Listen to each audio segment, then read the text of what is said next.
Okay, we are live. We are live. I'm having all kinds of technical difficulties this morning. I hope you can see me. I was having some issues getting myself live, and it just shut up on me. It just stopped. It just like I'm like, okay, what's going on here? What is going on? That's the problem with technology. Sometimes it's a blessing and it's a curse. So here I am with you, and I am live now. Yay! I can tell. See, I use my little iPhone to determine if I'm going actually live. It's my little monitor in the pocket. Okay, my friends. So here's what I got for you. Unmuted. Yes, I am. Hey, listen. On the Ask Coach Jay, the Jay Talk show today, I'm going to be speaking about leadership tips, and I'm considering doing this more frequently. But today's the first time, and I thought what I want to do today is jump on. It's the first day of the work week. I want to give you some encouragement as a leader. If you haven't already started this morning off right, you can still start the day right. And tomorrow morning, when you come back in, I want you to talk to your people. I don't want you to be sitting in your desk and just waiting for people to clock in, and then you go and you check on them later. I want you to connect with them when they first come in the door. Welcome them to their day. Welcome their day. They're coming to work for you. You listen, your success is only as achievable as they succeed, okay, as their participation. So it is a team effort. It's not a supervisor versus employee, okay? It is a complete team effort. So why not be that kind of leader that welcomes them every day? And why not be that kind of leader that gives them intentional, a blueprint for that day, setting the intentions that day. So I want to invite you, definitely leave a comment up here. I hope I can see that. So what I plan on doing is I'm going to give you a leadership lesson, a leadership tip. Okay, we're not an expanded leadership program here for this day, but I want to give you a leadership tip, and then I also want to open the floor up so that if you are watching live right now, then you can go ahead and pose a question and let me know what your greatest challenge is. Maybe one of your challenges. Maybe it's not your greatest challenges, but you've been kind of playing around with it for a while, and you'd like to have some coaching on the spot right here, right now. Okay. I'm going to offer you right here, right now, a free coaching session on air. Now, here's the beauty of that. One, you're going to get some results. You're going to get some help right now to get you kind of going, help you think through it, become a thinking partner. But the cool thing is, though, whatever you're going through, chances are somebody else is going through it too, or they will go through it. And when they get a chance to see this video, they'll hear how you got to overcome that. And I'm sure that many of us we learn by watching somebody else's mistakes and what they learn from it, right? If you're a wise person, you learn from the mistakes of other people. And so that's what I'm also going to do with this podcast for today. So welcome. Once again, I am your friend, Coach Jay, the Coach Jay Show. Always hashtag Ask Coach Jay. It's going to take you to everything I do, my blogs, my videos, my courses, hey, I'm thinking about even designing men's underwear. I don't know. It's going to be a hashtag Coach Jay, okay? But when you have that hashtag, it's going to take you to everything that I've been posting and putting up. So that is the key to go and discover, okay, Ask Coach Jay, hashtag Ask Coach Jay, and that'll take you there. Also, I want to send you over to the website, askcoachjay.com, and that's got all kinds of things on there, including the brand new Golf Academy of Leadership Excellence. Courses I've been developing, courses I'm putting together. And so I have one course on there. It's also a membership opportunity that you can join and become a member, become a founding member of the Golf Academy of Leadership Excellence. I call it GALE, Gale. So you can become a Gale graduate, okay? Instead of a Yale, it's a Gale. Get it? Got it? Good. Okay. So let's get started here. Like I say, add your comments in, and if I can be of service to you at all on this great and glorious day, just post your questions and I'll get to that. Also, share your thoughts on what I'm saying and sharing with you. So today's just a few little tips here. Now, it's not all inclusive. In fact, you can probably come up with some ideas as well. But I was going to share with you a few short tips on how to set the intention, blueprint for a productive week. A blueprint for a productive week as a leader. Right? So I need like that sound effects. There was a program, I forget what it was. I could do that. Anyway, Okay. Um, so as a leader, when you come in, you want to set the intention. Okay. In the military, that's one thing I learned is you didn't know what your goal was for that week until somebody said, "Hey, here's the commander's intent." Then now I know what I need to do to fulfill the commander's intent. What is the commander's goal, end goal, the main goal for that week or for that operation? Then I knew my part. I knew what I had to do to make sure that we could fulfill what the commander's intent was. Okay. The commander's intent is based on the intent of the organization. And so I know I have to do things. So as a leader, do your people know what your intentions are for the week? Do they know their purpose? Do they know their mission? Okay. So just four little things I'll touch on.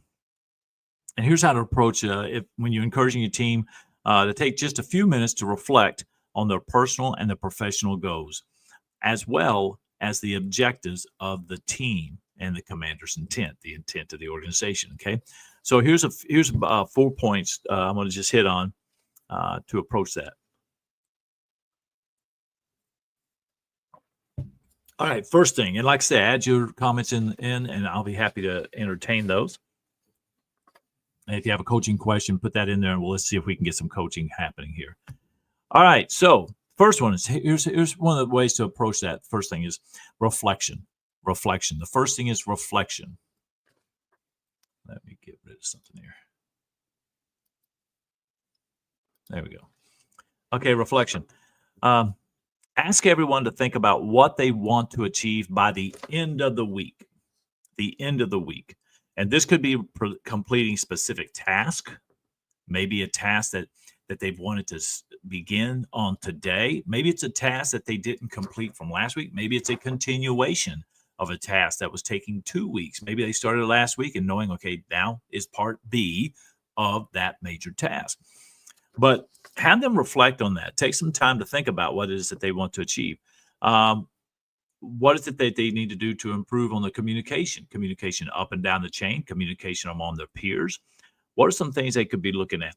Or even fostering collaboration. Who is it that they need to work with? As a leader, the one thing I know is for you to be most effective, you've got to have a great idea of how to prioritize your resources, how to prioritize your energy, as well as your time, right? And so I have this thing called the 5 Ds, and I'll probably mention it many times. You may have heard me talk about it, but the 5 Ds of prioritization for your goals. And that's one, you got to identify, if you're the only one that can do what needs to be done, do it. Do it. The first D is do it. Okay. If you're the only one that can do what you need, that needs to happen, you do it. In fact, many times there might be something that somebody else might be able to do, but it needs your attention. So what do we do when we delegate? Well, we determine that in delegation for the second level, it is somebody that can do something 80% or even better than 80%, as well as you. They have the knowledge, they have the experience, they have the connections, they have the ability to do what you do, but you can pass it off so you can do what only you can do. Okay, so delegation.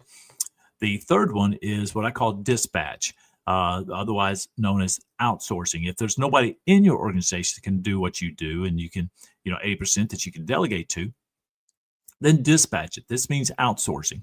There are some projects in an organization that requires the resources and tools and supplies and equipment and operations that are not in your organization. So you would outsource.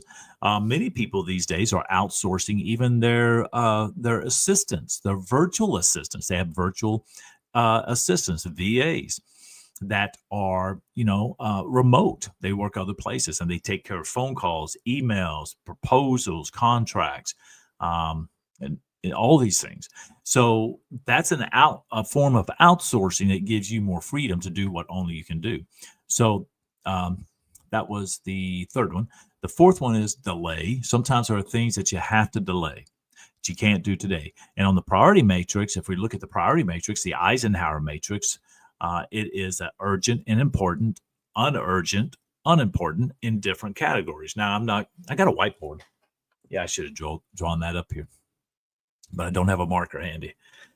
But you figured out on the priority matrix, and then sometimes you figure out, okay, well, it's important, but it's not urgent. Well, this is something that could be delayed. So you file that over into the delayed category. And then the final one is the final D in the 5 Ds is dump it. Did you know that a lot of things that we are doing, both personally and professionally in our organizations and at home, we're doing things that aren't even in alignment with what our goal is?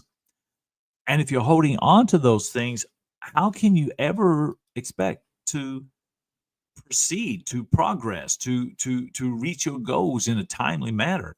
So there's many things that we have to look at and say, why are we even doing this? Why do we have this? You know, it has nothing to do with what I want to do. There's total non-alignment to my goals. So that's the dump it category. Many of us have many things that we can dump both personally and in our professional life. So reflecting on our week, this could be completing special tasks, improving communication, and fostering that collaboration, working with other people. Number two is prioritization. Now I talked about prioritization a little bit in this last part, but encourage your team to prioritize these goals. Like what's important, what's the most important, what's the least important, okay, what's not important at all, okay, what's on their task listing, that and can they categorize. I have a whiteboard over here, you can kind of see it back there, and a lot of times I will put post-it notes on there, right? Post-it notes right here, what my task is, what are my tasks. I brain dump right here, and then I put them up there, and I organize them according to, are they in alignment with my goals? Are they in alignment with my goals for that day? Are they urgent and important? Are they non-urgent important? Are they non-urgent not important? Are they urgent but not important? Okay, which is kind of a weird one. If it's urgent but it's not important. And here's something else too. Many times what you'll find is that your priorities and sense of urgency is not the same as somebody else's priorities and sense of urgency. It may be higher on the priority matrix for you, but it may not be on the same level with someone else. And so we've got to learn how to be graceful. We have to learn how to be patient and understanding. And sometimes we get people come to us, and I know I've had it, and I know you've had it. You've had this experience of people coming to you and say, hey, look, I need this, and I need this like yesterday. Okay. Do you really need it yesterday? In which case you're a day late. Okay. But when do you really need this by? Chances are in this sense of urgency, when they really need it, maybe an hour or two later than they actually wanted to get it. They say, well, I need it now. When the truth is they don't really need it now. They need it maybe an hour or 2 hours later, the next day. But they want to get that so they know, oh, okay, that's done. Check. I can move on to the next thing. But you have to understand, if you leave everything that you're doing that's a priority to you to fulfill somebody else's sense of urgency, you're not going to get through what you need to do. So you got to be very strong in that. You got to make sure that your priorities, okay, are your priorities and not the priorities of somebody else. Now, when your leadership comes to you and they say this is a priority, that a lot of times you got to shift some things around. We're going to talk about that one in just a few moments. But understand the priorities of what needs to be done versus the priorities of what someone wants to be done. Okay, so have that understanding. The third thing, accountability. These intentions that you have, you want to share those. Whatever your intentions are that you want to get done, share that with somebody. Share that with a colleague. Share that with a coworker. Share that with your supervisor. Share that with your team leadership. Share that with somebody that's going to hold you accountable. Did you know that when you share what you want to do with someone, it makes you more accountable and more intentional about doing that than if you've not shared it at all? Because if you don't share it, you figure, well, nobody knows. I can slack off. Nobody knows. I can do something else. But when you share that with someone, now you're accountable. People are going to hold you to that. And you already know that. So it's going to make you be more intentional. So accountability. This also creates more of a sense of support for your group, that everybody comes together and we can trust someone who knows how to be accountable, someone who is a person of priority, that they know how to prioritize their day and their operations. And so this helps to build up cohesiveness in a team. And finally, the fourth thing, to set the intentions for the week,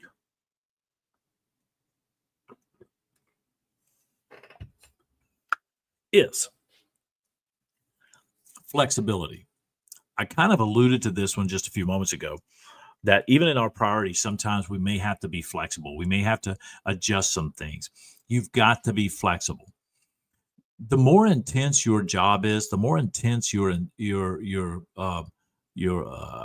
obligations are, the tasks that you have to achieve, the more intense it is, the more you need to learn how to be flexible. Now, some people say there's no compromise, and I can agree with that. I believe you have to have a no compromise, okay, contract, if you will.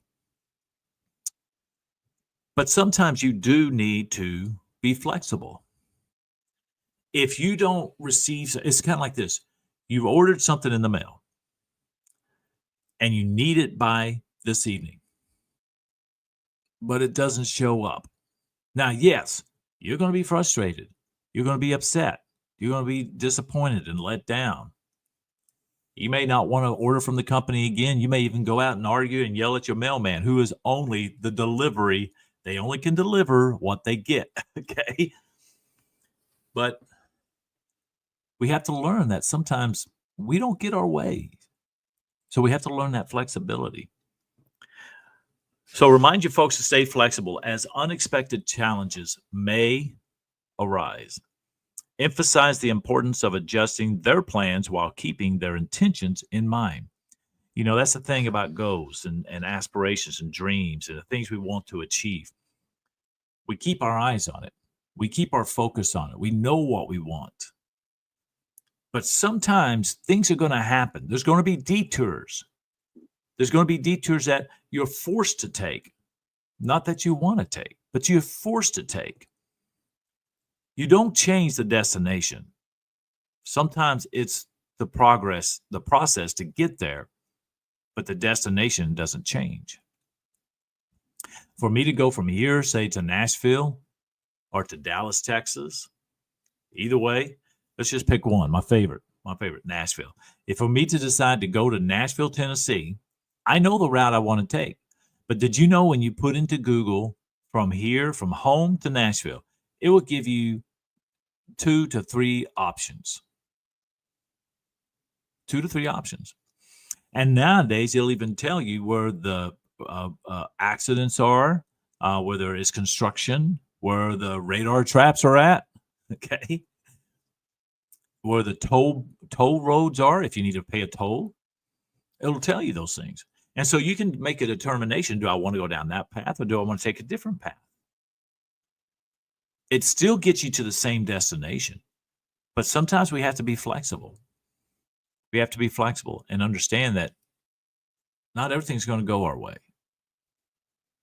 And so ask your team members, encourage your team members to be flexible, knowing that, look, this is a great plan. This is great. You got a great plan set up for your next week. You got great intentions. Okay. But be flexible, because anything at any time can happen to anyone for any reason. Okay. It could be somebody got sick. Now we got a workload. It could be that power got shut off. Now it's going to be a delay. It could be that something else just came down the pipe that has more priority. It could be a bigger contract. Okay, great. Bigger contract. We may have to do some shifting here. There are always going to be something that's going to cause us to have to be flexible. And so when you understand and accept that, when that time comes, you handle it so much better. And you move on. You make adjustments. It's okay. It's kind of a hiccup in our system, but that's okay. We're going to pick up over here, and we're going to still head to the destination, the goal. Okay. So yeah, that's what I want to share with you today. Make sure if you like anything that you heard today, add it to the comment. If you think of something else that you think would be a great thing for leaders to help to set the intention for the week for their team members. If you are a leader, definitely I want to hear from you. If you are not a leader, but you're an aspiring leader, what do you think your intentions should be. How do you think you should show up on day one of the week, usually Monday morning? Okay. And post that in the comments. Don't forget to go to askcoachj.com. You see a lot of things we do there. And follow me on the YouTube channel if you're over here. Follow it, subscribe. Go and check out the Gale. If you look at the website, askcoachj.com, you see Gale at the top. Well, if you scroll down, you see what Gale is. Golf Academy of Leadership Excellence. This is where my courses are at. Now I teach and speak on so many things, but I decided to start putting those into an online course platform so that you can sign up for it and grow, and I can help you in that way. All right, my friends. So until we meet again, my friends, God bless you. And like I always like to say, you got to get up, get out, and get at it. We'll see you next time right here on the Coach J Show. Bye-bye.